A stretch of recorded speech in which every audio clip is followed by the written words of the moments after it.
Taas-taas na po ng panahon, sukad kumibiya sa pinalangga kong lugar, taod-taod kong nawala. Tungod kay dili man magsilbi ang kitaon, sa kakapoy di paigo ang gitigom sa daghan akong pangandoy. Busa di akaron sa pikas tamping ang lugar, nagtikoko sa kabugnaw hapit di makatisar. Ang kamingaw kaguol kay dungan kong gisagubang, halos mura na kog mabuang kay magsalimuang. Pero andam kong kayaho ng tanan nga pagsulay, sa pagsalik sa tong Diyos kay dili ko mupakuway. Way babag sa imong dalan kung kaniya lang musalig, sa pagkugig katapos ug sa solido nga pagdasig. Sad daghang salamat sa ako ang ginikanan, sa lisod kong mga oras wa ko nila gipasagdan. Ug dako na kong respeto sa lugar na kong gidak-an, kay bisag layo na ko dili ka pwedeng hikalimtan.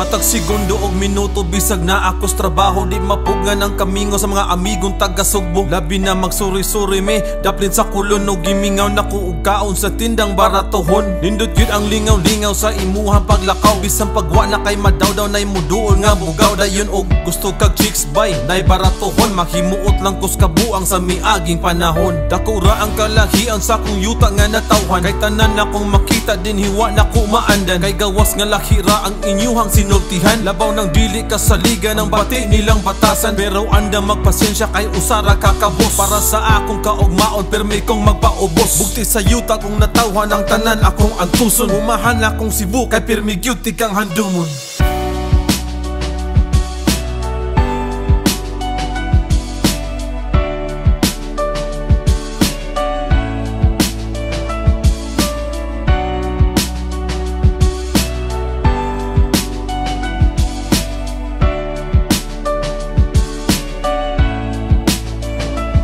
Sa panahon nga kong matuman na tanan kong mga damgo, ug mupuli sa lugar diin ang nasod kong nga Sugbo. Dayon magpasalamat sa mga grasya nga naani, kay kung walang ko nagkugisos wala gayud ko ani. O mahal na kong Cebu, hulat-hulat lang yung gamay, kaysa dili na madugay magbaha na sad ang tagay. Magkapundok na sad ang mga sipat na kong higala, ilabi na sa mga baguhay na ako makaila. Simple ra kong pagkatao kay lumad kong usa ka pobre, way gipili sa pagkaon bisag unsa di ko arte. Labi nagnaas probinsya labas gyud imong pagkaon, nagpalibot ras balay ang imuhang gustong utanon. Mauni realidad sa kinabuhing ordinaryo, isalikoy dautan ipatigbabaw ang maayo. Og sa oras nga mudangat sa paghunong sa edad, unta adunay mo hatod sa pinalangga kong syudad.